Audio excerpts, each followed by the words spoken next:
Всем салют, дорогие друзья! Ну что, сегодня предлагаю вам насладиться крутыми видами Екатеринбурга и послушать мои рассуждения о том, как это нелегко быть стримером, музыкантом, особенно в условиях, когда у тебя минимальный хайп, минимальное число подписок, и ты, может быть, даже уже не начинающий, а может быть, ты и начинающий, но при этом у тебя все максимально нестабильно в жизни. Располагайтесь, присаживайтесь поудобней, наслаждайтесь видами и слушайте мои умозаключения. В современном мире, конкретно среди парней, становится большинство, многие становятся стримерами, блогерами, контент-мейкерами, музыкантами, исполнителями, звукарями, битмейкерами. Кстати, смотрите. Радуга. И всех нас объединяет одно: это интернет, это заработки, иногда очень низкие, иногда крупные, нестабильность моральная, финансовая, психологическая. Обществом мы не принимаемся как нормисы. Тебя принимают в обществе как такого человека, который не нашел свое, который ищет свое место. Как по мне, такой путь — это гораздо интереснее, чем быть какими-то нормисами, работягами. Ну, в том случае, если ты реально этим горишь. То есть, когда ты этим горишь, ты реально, варишься в этом. Тебе нравится это. И у тебя есть цель оставить после себя некое цифровое наследие. И ты просто хочешь оставить свой цифровой след, цифровой отпечаток, быть интересным, быть разносторонним, каким-то более современным, что ли, я не знаю, но просто хочется сиять для человечества и для себя ставить какие-то галочки, что ты действительно нужен, важен, пусть даже это будет 1, 2, 3 человека, которые услышат, увидят, поймут, не осудят, примут. Без хейтеров тоже никуда, но хейтеры — это наше топливо, в принципе. Но, конечно, есть и обратная сторона этой медали. То есть, когда ты запускаешь свой уже 1000-й, 2000-й стрим, как в моем случае, если я стримлю с 2020 года, сейчас на дворе 2026 год. И раньше я стримил сегмент чат-рулетки. Сейчас я стримлю сегменты РЭО, так как чат-рулетка превратилась в бесконечное политиканство. У меня контент без политики, у меня контент миролюбивый, творческий. И более завязан на историях и психологии людей, их какие-то рассказы, их какие-то темки такие вот своеобразные. К чему это я? К тому, что когда запускаешь свой 1000-й, 2000-й, 3000-й стрим, и ты не знаешь, что будет сегодня на стриме. Будет ли движуха, будет ли онлайн, а если онлайн будет, будут ли люди в чате писать. А если люди в чате будут писать, а будут ли они донатить какую-то копеечку, да, в поддержку. Это настолько великий рандом, настолько великая такая, настолько это рулетка. Но это манит своим интересом для того, чтобы запустить стрим в который раз, и ты вроде уже иногда подвыгораешь, иногда у тебя нет настроения, чтобы просто запускать стрим. И если еще в этом случае ты работаешь на дядю, то деморали становится больше, и тебе уже остается все меньше сил, меньше энергии для творчества. Ты уже думаешь о том, как просто прокормить себя, прокормить свою семью, если она у тебя есть. То есть ты уже реально больше думаешь о том, чтобы позаработать деньги. Стрим становится чем-то тем, что на втором плане. Твое создание песен становится чем-то на втором плане. Но конкретно ко мне это не относится, так как я не работаю на дядю. Я стараюсь двигаться как-нибудь сам. И эти эмоциональные качели, я не думаю, что они супер позитивно влияют на психику человека. Вот эта вот нестабильность. То, что в один день тебе могут задонатить 10-20 тысяч рублей, а в другой день тебе могут не задонатить вообще ничего. И, конечно же, многих не устраивает такой расклад жизни, ведь всем нужно платить за аренду, за коммуналку, за еду, за какие-то свои вредные привычки, если они имеются. Просто за содержание себя, своей жизни. А если вдруг у тебя еще и есть девушка или вовсе ребенок в придачу с девушкой, то тут уже, конечно, человек забивает на творчество. И тут включается уже то, что просто пойти отработать и получить гарантированно свою зарплату в месяц, раз в месяц. И, к сожалению, вот эта вот неопределенность, она многих отталкивает. И, конечно, многие забрасывают творчество, лишь возвращаются иногда к нему, как к отдушине.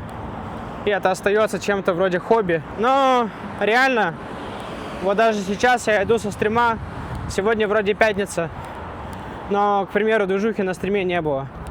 Не знаю, связано это с моим плохим настроением, так как перед поездкой я напрочь испортил себе настроение тем, что просто элементарно не взял наличку, и водители автобусов меня не запускали.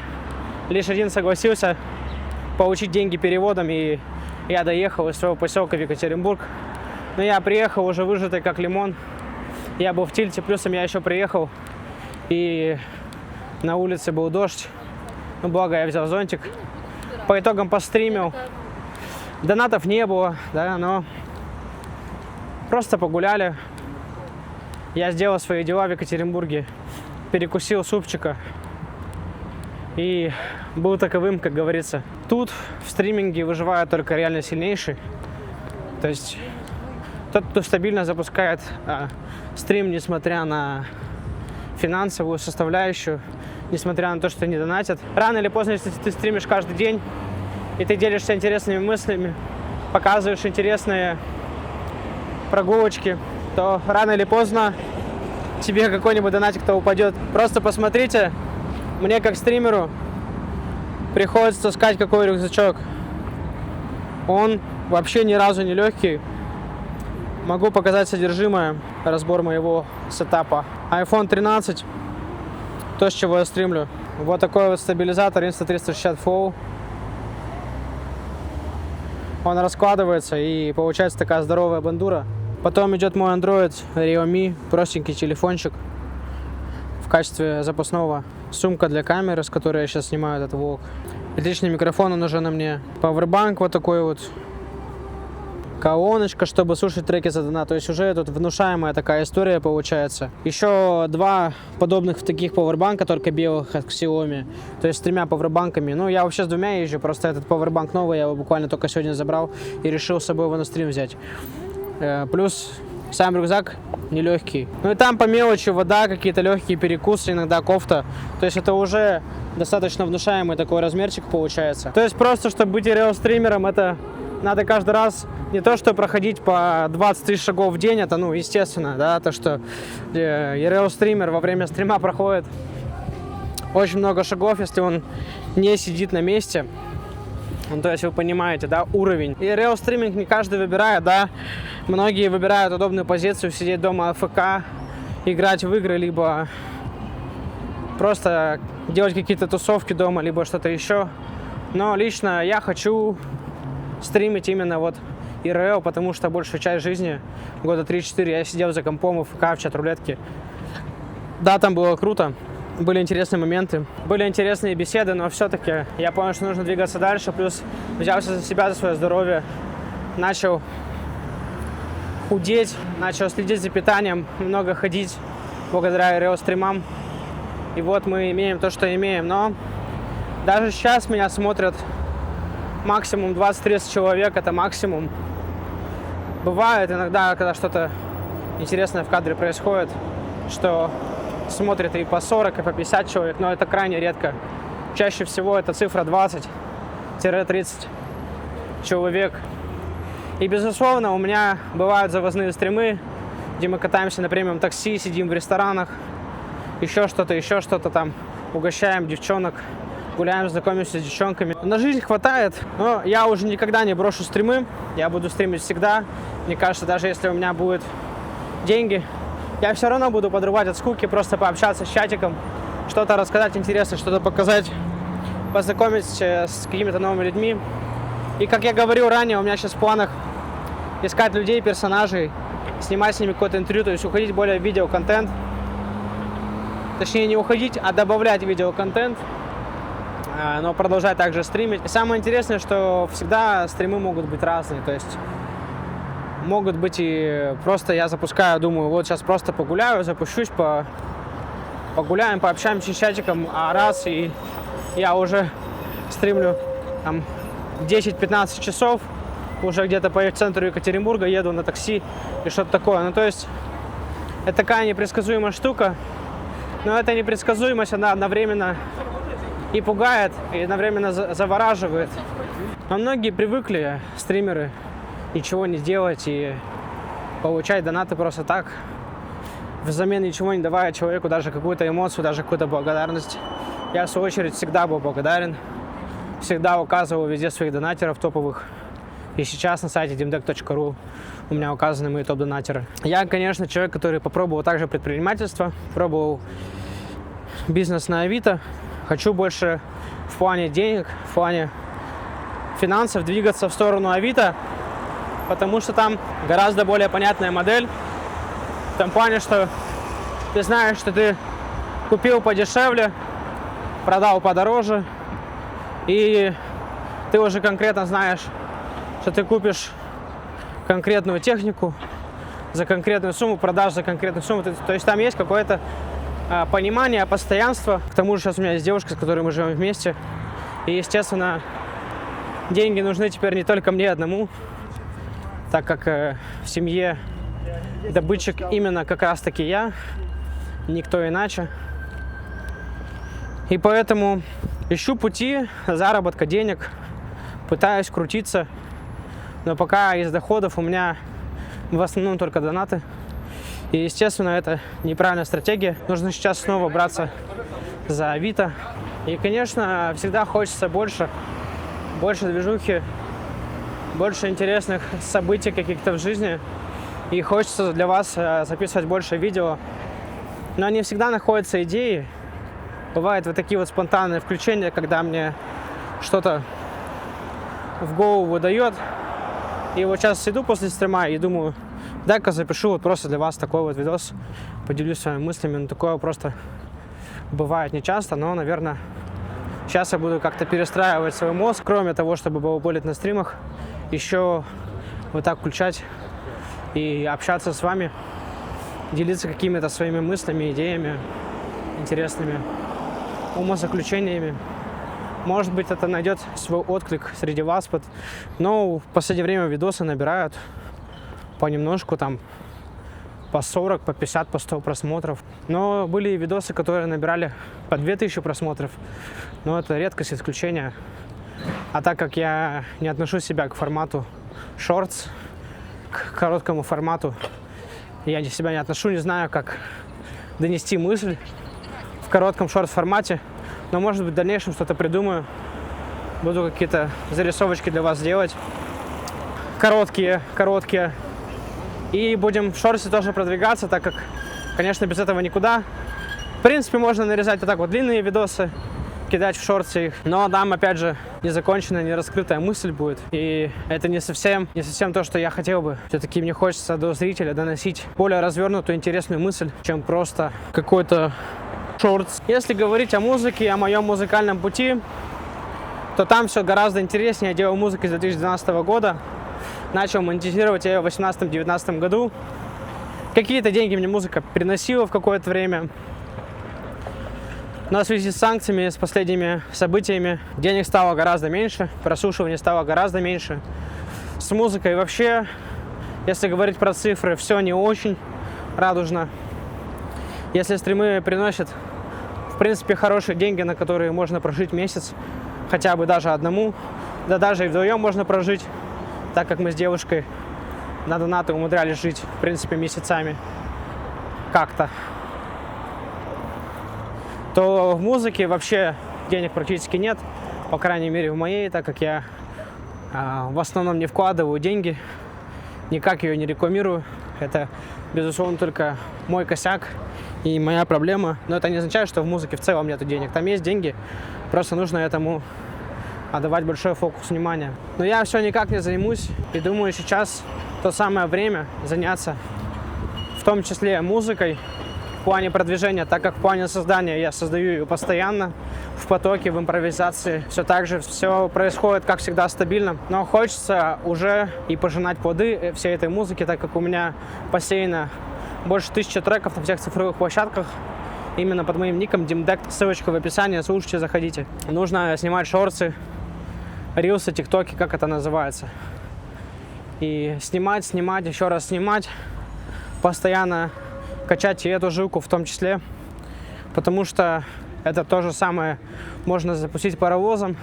И это будет приносить мне деньги на автоматизме. Просто нужно довести это все до слушателя и показать это все людям, чтобы они уже наконец-то поняли, что, блин, у меня крутая музыка, ее можно вообще с удовольствием слушать. Если все так подфиналить, всю вот эту нашу историю творческих людей, творческих единиц, помимо музыки, стриминга, дизайна и всех вот этих наших творческих схем, сфер, можно сказать одно, что эта штука крайне нестабильна, эта штука для психологически устойчивых людей, и также эта штука, естественно, если уж вы занимаетесь творчеством, то вы явно одаренный человек.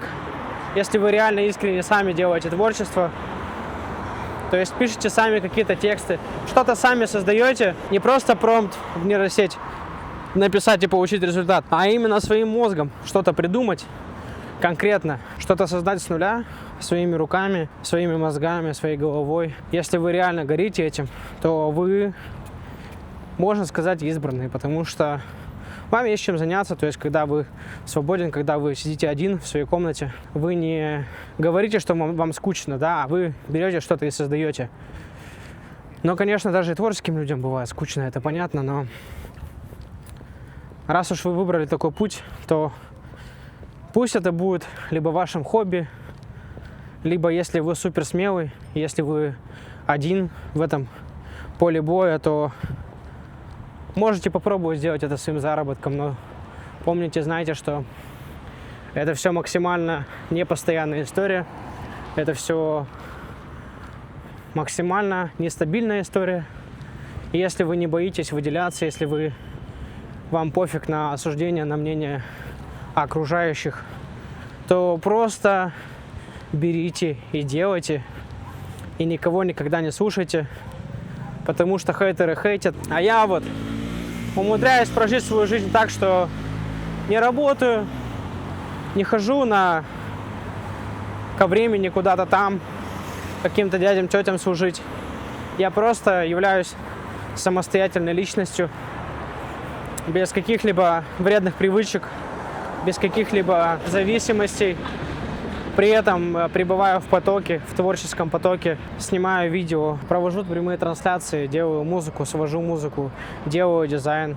Кстати, вот что, а дизайн через нейросети круто делать. Это факт. Вот с этим даже не поспоришь. То есть нейросеть, она не убьет творчество. Никак она не убьет творчество. То есть творческие люди, они жили, живы и будут жить всегда. И все, что я вам хочу пожелать, это чтобы вы сияли ярко, развивались, улыбались и просто были собой, занимались тем, что вам по душе. Если это не приносит никому вреда, то это хорошо, это кайф. И просто будьте умничками, будьте лапочками, но не для кого-то, лишь для себя. И если ты творец, конкретно, если ты творец, и ты меня слышишь, то просто оставайся собой, никогда никого не слушай, никогда ничего не бойся, не комплексуй. Просто сияй ярко для себя, и все у тебя в жизни будет шикарно. Ну а с вами был я, Dimdekt. Всем от души. Заходите на мои трансляции, слушайте мои треки. Будьте на связи. Пишите комментарии вообще, что думаете по этому поводу. Обнял.